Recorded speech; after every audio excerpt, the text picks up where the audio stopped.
नमस्कार, मैं राणा यशवंत आपका स्वागत करता हूं और मेरे साथ दीपक वोरा साहब हैं। मैं फिर से कहता हूं, परिचय देने की कोई ज़रूरत नहीं है, समय ज़ाया होता है।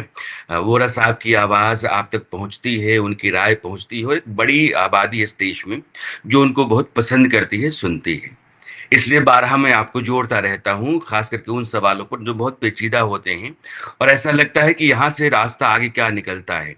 कुछ बनता भी है या फिर कुछ ऐसा नहीं हो सकता है जैसा सोचा जा रहा है। और हम ज़ाहिर तौर पे बात कर रहे हैं ईरान इजराइल युद्ध की। और हम उस वक्त में बैठे हुए हैं बातचीत के लिए जब अमेरिका ने ईरान के ऊपर हमला किया।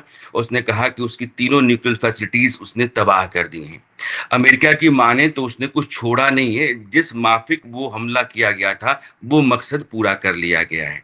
अब अमेरिकी राष्ट्रपति कहते हैं कि या तो शांति का रास्ता अख्तियार कर लो या तबाह होने के लिए तैयार रहो। ईरान, खास करके खामनेई, घुटना टेकने को तैयार नहीं। 85 साल की उम्र में भी वो ये कह रहे हैं कि आपने युद्ध शुरू तो किया, खत्म हम करेंगे। अब दोनों तरफ की स्थितियां आपके सामने हैं और इसराइल लगातार बमबारी कर रहा है, ईरान उसका पलटवार कर रहा है। क्या यह थर्ड वर्ल्ड वार की तरफ जाता हुआ दिख रहा है? क्या खामनेई का खात्मा इस युद्ध में हो जाएगा, या फिर खामनेई जैसा कह रहे हैं कि खत्म तो युद्ध वही करेंगे? यह पूरी जंग या युद्ध कहाँ अभी खड़ी है और किस तरफ जा रही है? इस पर बातचीत के लिए आज दीपक वोरा साहब के साथ में हूँ। सर, आपका स्वागत। पहले एक पुतिन की तरफ से जो इशारा है, या पुतिन जो बातचीत ईरान के साथ कर रहे हैं, ईरान के विदेश मंत्री भी पुतिन से मिलेंगे। रूस और चीन और नॉर्थ कोरिया, हालांकि आपने पिछली चर्चा में भी इस बात का इशारा किया था कि इन तीनों देशों का एक एसोसिएशन ईरान के साथ बन सकता है। यह अगर एसोसिएशन बनता है या फिर नहीं बनता है, अभी जहां युद्ध है, उसको आप कैसे देख रहे हैं?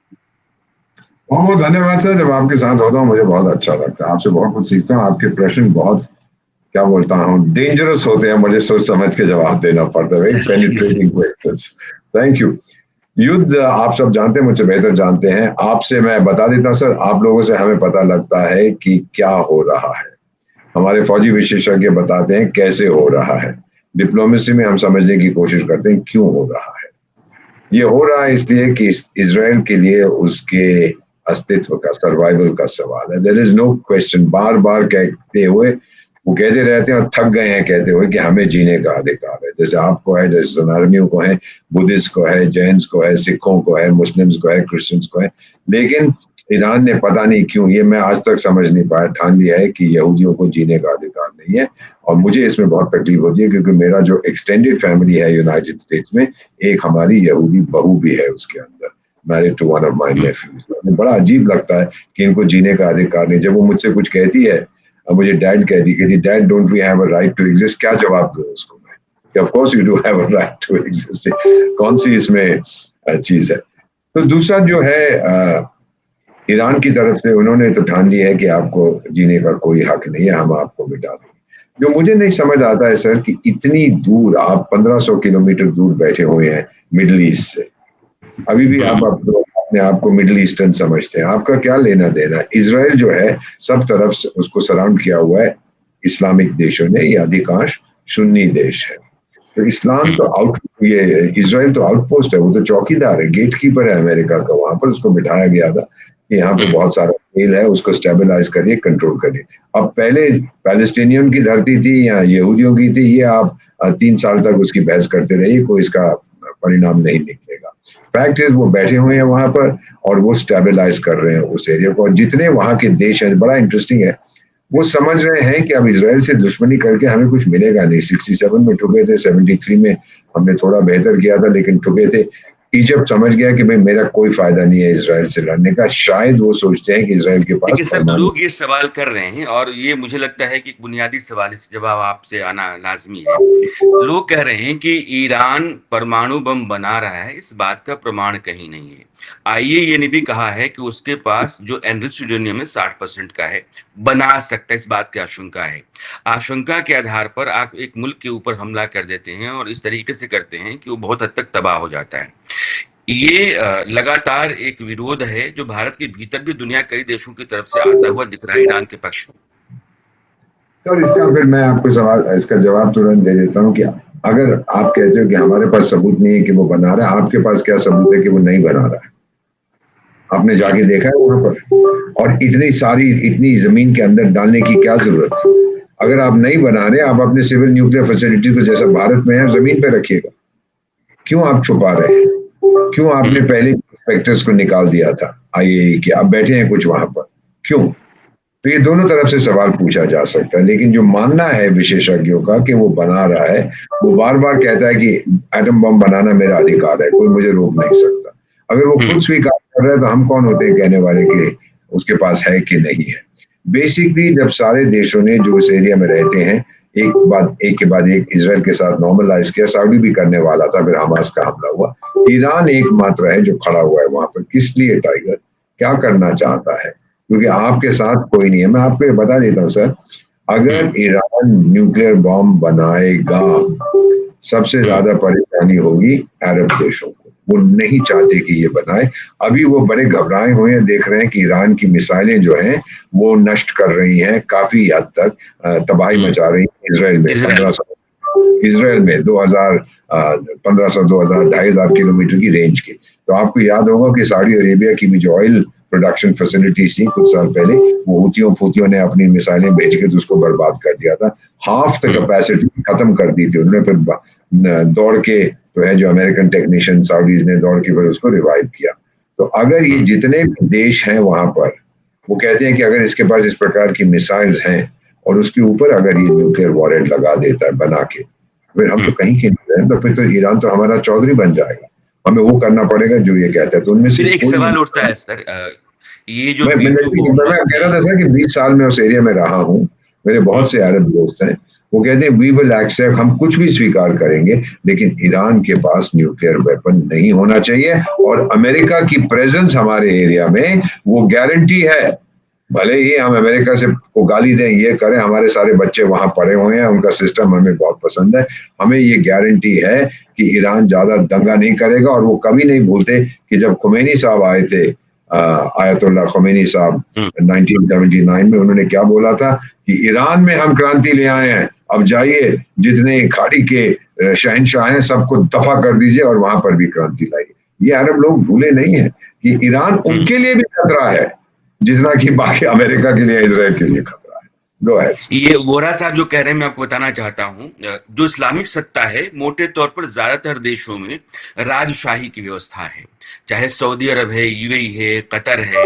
ईरान जो है वो धर्म सत्ता के तहत चलते हैं। एक धार्मिक नेता होता है जो खुमैनी थे, आज खामनेई है, वो सर्वे सर्वा है।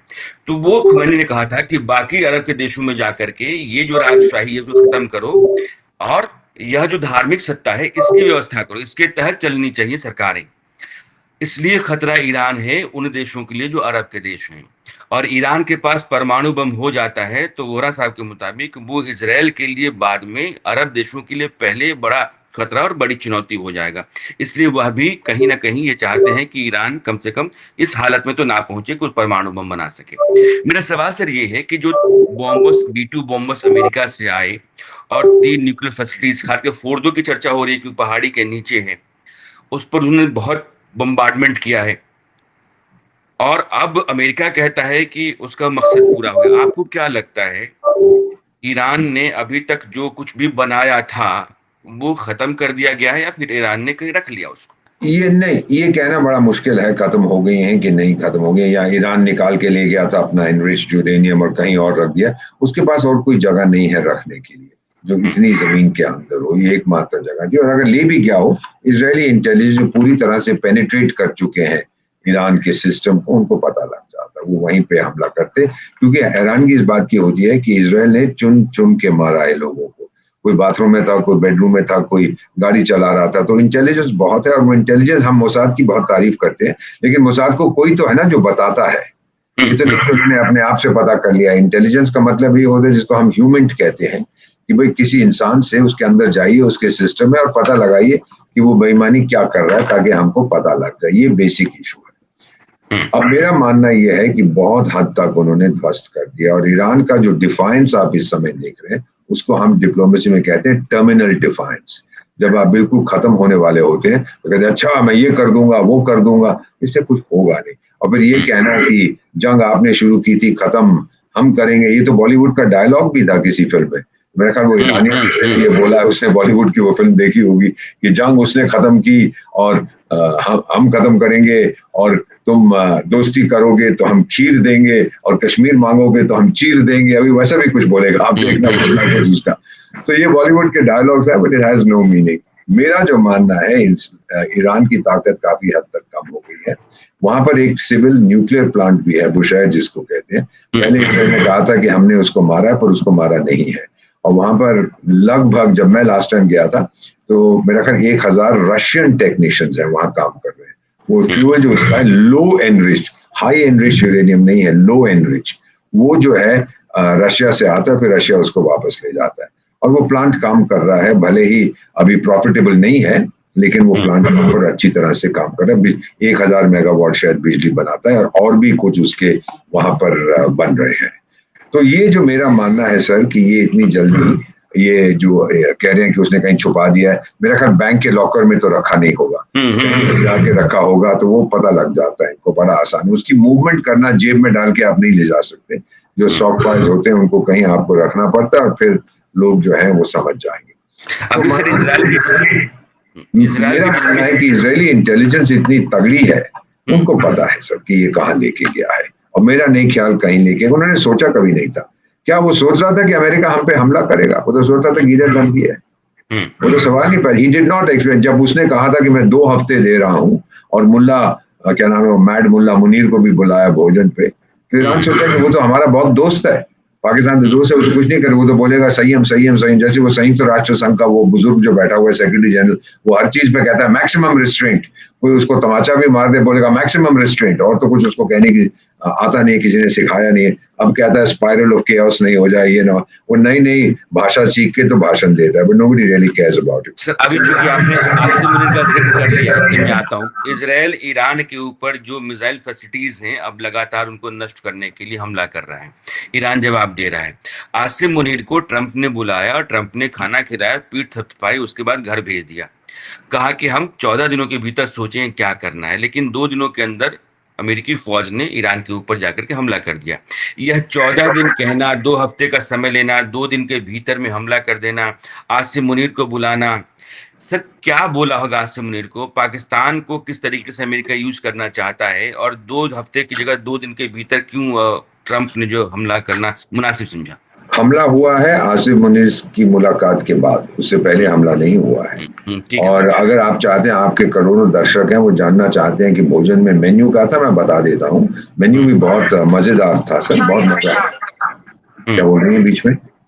अच्छा, नहीं सर। मेन्यू था बहुत मजेदार था, मैं आपको अभी बता देता हूँ। मुझे किसी ने लिख के भेजा है क्या क्या वहाँ खिलाया गया था। मैं देखता हूँ अगर वो लिस्ट मेरे पास है या मैंने कहीं और रख दिया है। क्या जो भी कुछ था वहां पर, पहले तो थी जिहादी बिरयानी, फिर आत्मघाती आलू, फिर विस्फोटक वाइन, फिर हूरी का हलवा, फिर डेडली दाल, फिर टेररिस्ट तेल, और आतंकी अचार। ये सब वहां पे मुझको खिलाया था। बेसिकली एक बहाना चाहिए था ट्रंप को उसको बुलाने के लिए। और जो इंटीरियर मिनिस्टर थे पाकिस्तान के, मोहसिन जो भी उसका नाम है, वो तो बाहर बैठा हुआ था कमरे के जहाँ पे लंच खा रहे थे। उसको बोला भाई तू किचन के बाहर खड़ा होकर 2-4 पराठे खा ले वहां पे, और कुछ नहीं मिलेगा तेरे को। वो चुपचाप से बैठा हुआ था वहां। उससे ये कहा गया था कि देख टाइगर, तेरे को बुलाने के लिए मुझे कोई बहाना चाहिए। बहाना ये है कि तू मेरे को नॉमिनेट कर दे नोबेल पीस प्राइज के लिए। तो मैं कहूंगा वाह वाह वाह, तो मैं बुला रहा हूँ थैंक यू कहने के लिए। तो बोला डीपली ऑनर्ड। क्या बोला है कि देख, मेरे जो ये भारी बॉम्बर्स हैं, जिनके ऊपर बहुत सारे ये बॉम्ब्स होते हैं, नॉर्मली मेरे, ये मेरा मानना है, मेरे इंटेलिजेंस फ्रेंड्स ने कहा है, नॉर्मली ये बॉम्बर B-52 या जो भी इनको कहते हैं, एक बॉम्ब उठाता है। 2 उठाएं तो उसकी रेंज कम हो जाती है। तो डिएगो गार्सिया से अगर मैं उसको लेके जाऊं तो फिर उसकी मिड एयर रिफ्यूलिंग करनी पड़ेगी, बहुत समस्याएं हैं। मुझे इनको पाकिस्तानी एयर बेसिस से उड़ा लेने दे, जो बिल्कुल ईरान के साथ है। मैंने एयर बेसिस का प्रयोग पहले भी किया था जब मैंने तालिबान को ठोका। और अब मैं आपको बता देता हूं कि उसने क्या कहा होगा मुल्ला मुनीर ने। जनाब तुसी हुक्म करो जनाब, मैं जो कहेंगे मैं वो करूंगा। और फिर ये भी कहा होगा कि भाई अगर हमारा एक आधा जहाज नीचे गिर जाता है तो पायलट बेल आउट करेगा, उसको वापस लाना पड़ेगा, आप जाके उसको ले जनाब हुक्म करो मैं वही करूंगा। फिर जब मीटिंग खत्म हुई उसको दफा कर दिया। और ये भी आपको पता है कि आजकल ईरानियन इंटेलिजेंस जो है वो मुल्ला मुनीर को उसकी 36 हुरों के पास भेजने को तैयार। आजकल 72 नहीं मिलती, 50% डिस्काउंट मिलता है। अच्छा, ऐसा आपको लग रहा है? 100%, क्योंकि उसी ने तो घड़ी दी। That's prove now. वो जो स्मार्ट वॉच उसने ईरानियन चीफ ऑफ स्टाफ को दी थी, जिसके जरिए इसराइल ट्रैक कर रहा था, उड़ा दिया उसको। दिस आसिफ मुनीर बेईमान है। और ये जो अल्लाह अल्लाह अल्लाह सारा करता रहता है, क्रिप्टो करेंसी का आप तो पता है ना कि वो ट्रम्प का बेटा और विटकॉफ का बेटा क्रिप्टो करेंसी का एक व्यापार शुरू कर रहे हैं। क्रिप्टो करेंसी तो हराम है इस्लाम में सर।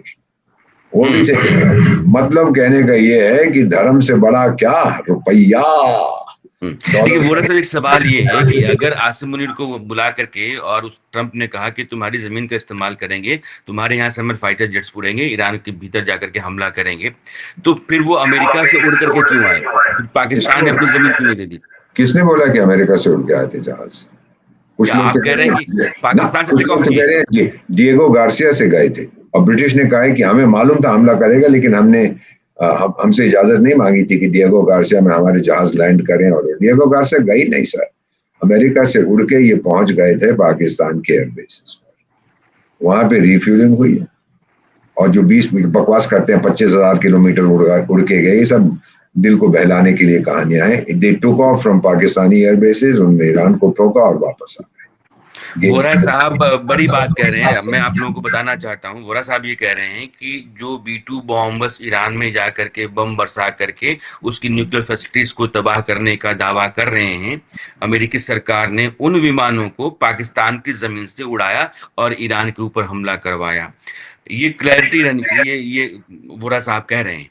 और इसलिए मैं जो ये लोग भी कह रहे हैं कि कि एक बम, वो जो बंकर बस्टर बम है, जो भी उसका नाम है, GBU, या लोग कहते रहते हैं ये नाम है, मैंने तो कभी नाम भी नहीं सुना था। तो वो एक ही उठा रहा था, अब वो 2 उठा रहा है। इसका मतलब उसकी रेंज कम हो जाती है, अच्छा, इसीलिए पाकिस्तान का ये वजन बढ़ जाता है। ये दूसरा कारण है जो वरा साहब कह रहे हैं। आप ये समझिए कि पाकिस्तान से ईरान के भीतर जाकर के हमला करने में दोनों बम उठा करके जा सकता है। बहुत दूर से आने पर उसकी रेंज उतनी नहीं रहेगी, इसलिए इस बात का यकीन किया जा सकता है कि पाकिस्तान के भीतर से ही टेक ऑफ करके ईरान में जाकर के हमला किया, क्योंकि वो दोनों बम लोड करके चल रहे थे। सर, एक सवाल है, अगर पाकिस्तान ने अपनी जमीन दे दी, पाकिस्तान ने अपनी फैसिलिटीज इस्तेमाल करने को दे दी, तो पाकिस्तान के भीतर तो अलग अलग बवाल चल रहा है। वो तो कह रहे हैं कि तुम लोग जो ट्रम्प को कह रहे हो कि नोबेल पीस प्राइज हो, एक बड़ी आबादी वहां बाहर आ गई है कि क्या बकवास कर रहे हो तुम लोग, बंद करो इसको, वापस करो ये अपनी बात। तो वहां भी झगड़ा 100%, चल रहा है। 100% वो अंदर चलेगा। ये जो पाकिस्तान की सो कॉल्ड सरकार है, वहां कोई बदमाश है, अपने आप को शरीफ कहता है, जो कहता है मैं प्रधानमंत्री हूँ, उसने तो स्टेटमेंट दे दिया है कि अमेरिका ने बहुत गलत किया है, ये है वो है। वो सब दिखाने के लिए है सर, वो दिखावा नहीं तो उसमें दम कहाँ है? अगर मुनीर ने कह दिया टाइगर आ जाओ, करो जो करना है, ये क्या करेगा बदमाश शरीफ? इसको नहीं बुलाया था उस मीटिंग में, बता तो ना, उनके विदेश, उनके इंटीरियर मिनिस्टर, होम मिनिस्टर को बाहर बिठा रहा, उनके अमित शाह को बाहर बिठाया था जब उनका आर्मी चीफ मिल रहा था ट्रम्प के साथ। अनबिलीवेबल। ये तो साफ है कि ट्रम्प ने ये फैसला कर लिया था, देखो भाई, अगर पाकिस्तान की सरकार से मैं बात करूंगा, मेरा एम्बेसडर जाके उनके प्रधानमंत्री से बोलेगा यार मेरे को यहाँ पे जहाज लाने हैं, कोई जवाब नहीं आएगा, बहुत डिस्कशन होगा, पार्लियामेंट में होगा, ये होगा वो होगा। सीधी बात करो, मुनीर को बुलाओ, भोजन खिलाओ उसको, जिहादी बिरयानी के बाद बोलो बोल टाइगर मैं जा रहा हूँ, उसको 2-4 हथियार और दे दूंगा, देता है कि नहीं पता नहीं, F-35 ये वो, लेकिन सीधा उसको बोल दिया कि अब मैं तेरा दोस्ती का फर्ज निभा। उन्हें बोला जनाब मैं जान दे दूंगा आपके लिए, मैं तो वैसे ही जिहादी हूँ। ठीक है। ये एक सवाल वो आता है, और अभी उस पर चर्चा है कि ईरान को लेकर के अब रूस और चाइना ये दोनों थोड़े एक्टिव होने लगे हैं, और उनके दोनों प्रेसिडेंट की तरफ से जो बयान आए हाल 24-25 घंटों के भीतर में, वो बताते हैं कि एक पोल तैयार हो रहा है और उसमें नॉर्थ कोरिया को मैं हटा भी देता हूँ। इंडोनेशिया के भीतर से भी चिंता आई है, मलेशिया के भीतर से भी इस तरह के सवाल आए कि क्या हो चल रहा है, इजराइल अपना हमला तुरंत रोके। क्या आपको लगता है कि ये पोलराइजेशन हो रहा है और ये नहीं एक थर्ड वर्ल्ड वॉर की तरफ जा सकता है? सर, पहली वर्ल्ड वॉर में 30 देशों ने भाग लिया था, दूसरी में 55 ले लिया था, हमने भी भाग लिया था, मेरे फादर साहब भी लड़े थे सेकंड वर्ल्ड वॉर में, क्योंकि हम लोग कॉलोनी थे सर। हमारे उस समय हम क्या ऑप्शन था?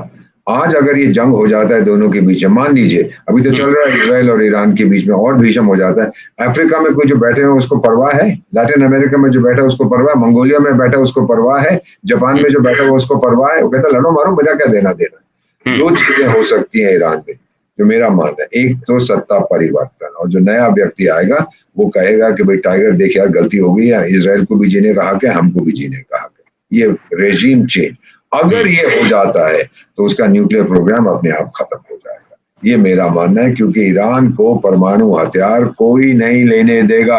सऊदी अरेबिया सबसे ज्यादा डरता है उसके, तो वो मोहम्मद बिन सलमान ने कहा था अगर वो कमीने बनाएंगे तो मैं भी मेरे पास भी न्यूक्लियर बॉम्ब होगा। फिर किसी ने कहा तू कहां से लेगा? कहता क्या फर्क पड़ता है, वो कमीना बैठा है पाकिस्तान, 10 रुपए फेंकूंगा उसकी झोली में, वो मेरे को आके दे जाएगा।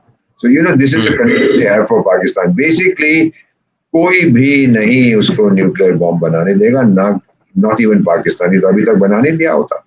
तो सर अब सवाल वहां आ जाता है जो शायद मेरा आखिरी सवाल होगा। आपने कहा कि ईरान के भीतर रिजीम चेंज ही एक विकल्प है जो आपको मुनासिब दिख रहा है। रिजीम चेंज के दो रास्ते हैं, या तो खामनेई को खत्म कर दिया जाए, या फिर खामनेई उल्टा ये जो ऑपोजिशन है इजराइल एंड बाकी, उसको खत्म करने का कोई रास्ता निकाल लें। तो खामनेई के बने रहने की स्थितियां हैं कि उनके पास अपनी फोर्स है, आईजीआरसी है, उनके पास अपना सिस्टम है, सेटअप है, बहुत लंबे समय चल रहा है। और एक ये है कि वो शाह पहलवी के खानदान जो अभी तक संपर्क में रहता है ईरान इसराइल के, उसको ला करके अब बिठा दें। लेकिन दोनों स्थितियों में आपको खामनेई को रास्ते से हटाना पड़ेगा। तो खामनेई का खात्मा होगा या फिर खामनेई ही यह युद्ध खत्म करेंगे जैसा वो कह रहे हैं? खामने तो है ही नहीं वहां पर, वो तो मॉस्को में बैठा हुआ है। उसका सीरियन भाई बशार अल असद भी तो वहां पे है। रोज शाम को चाय पीते हैं, अल्लाह अल्लाह अल्लाह की बातें करते हैं वहां पे, और कुछ नहीं हो रहा उनके लिए। और वो दूसरा सीरिया वाला है, वो तो अपना और भी कुछ पीता है शाम को बार में बैठ के, पता नहीं क्या पीता, कोको कोला पीता होगा। तो हम्म। बेसिकली इसमें सिचुएशन ये है सर कि खामनी के होते हुए वो सर कितना 85-86 साल का हो गया, बहुत हार्डकोर है, अब बदलेगा नहीं अपना इरादा सर, मेरे को नहीं लगता है। और फिर सर चिंगारी जब होती है ना एक छोटी सी, मैंने टूनिसिया में देखा, एक व्यक्ति अरब स्प्रिंग जो हुआ था 2011 में, एक व्यक्ति नौकरी नहीं थी, इंजीनियर था, रेडी में फल बेचता था, पुलिस रेडी उठा के ले गई, गया दुकान में केरोसिन की बोतल खरीदी, अपने सिर पर डाल के आग लगा दी, तबाही मचा दी, पूरा मिडिल ईस्ट आग में चला गया। एक व्यक्ति, एक चिंगारी, तो देखिए सुनामी कैसे होती है, भयंकर भीषण आग लग जाती। तो मेरा मानना है कि अगर कुछ ईरानियन लोग उतर जाएं सड़क पे, जैसा 53 में हुआ था जब अमेरिका और ब्रिटेन ने मिलके मोहम्मद मुसद्देक जो डेमोक्रेटिकली इलेक्टेड प्राइम मिनिस्टर था उसको बाहर निकाल दिया था, क्योंकि उसने ऑयल इंडस्ट्री का राष्ट्रीयकरण किया था, उसको जाना था।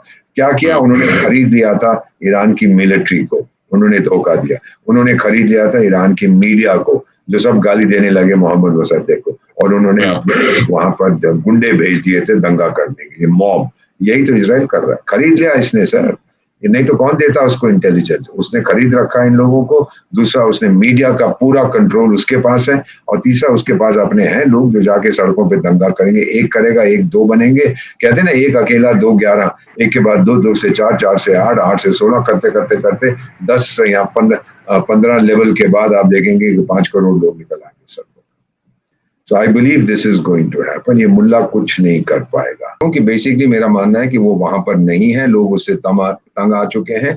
जब से ये मुल्ला रेवोल्यूशन हुई है सर, अब 45 साल हो गए, क्या मिला ईरान के लोगों को? अब क्या होता है सर, दो सर। चीजें, पब्लिक मेमोरी जो होती है ना वो बहुत शॉर्ट होती है, भूल जाते हैं। इंदिरा गांधी को भारत के लोगों ने निकाल दिया था, फिर दूसरी बेवकूफ सी सरकार आई, फिर उसको वापस लिया कि यार कम से कम उसके टाइम में तो ये सब कुछ मिलता था। बहुत से मेरे ईरानियन फ्रेंड्स कहते हैं शाह के टाइम में सब कुछ मिलता तो था, आजकल तो महंगाई बहुत है, शॉर्टेज बहुत है।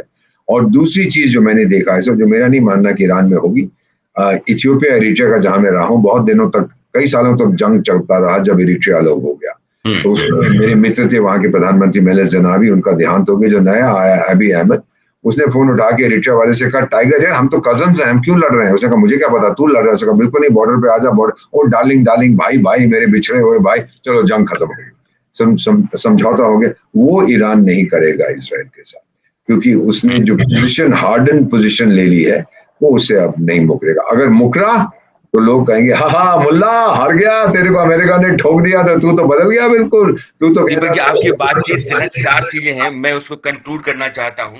पहली बात, दीपक ये कह रहे हैं और मुझे लगता है कि आज ब्रेकिंग का बोmbardment कर रहे हैं, ईरान एटमिक पार बने ये अरब के देश ही नहीं चाहते हैं, इजराइल तो बाद में आता है। पहली बात आपने कही। दूसरी बात आप ये कह रहे हैं कि खामनेई किसी भी कीमत पर घुटने नहीं टेकेंगे, चाहे नतीजा जो भी हो जाए। तीसरी बात आप कह रहे हैं कि अमेरिका और इजराइल या दोनों वहां रिजीम चेंज करना ही चाहते हैं, इसके अलावा कोई विकल्प नहीं है। चौथी बात आप ये कह रहे हैं खामनेई रूस में जाकर के बैठे हुए हैं और वहां से वो यहाँ आदेश कर रहे हैं और ईरान की फौज लड़ रही है। अब मेरा सवाल ये है सर कि खामनेई का रूस में है, रूस में आप खामनेई को नहीं मार सकते हैं, और यहाँ खामनेई की सेना और उनके लोग जब तक नहीं हार जाते हैं और सरेंडर करते हैं तब तक आप रिजीम चेंज नहीं कर सकते।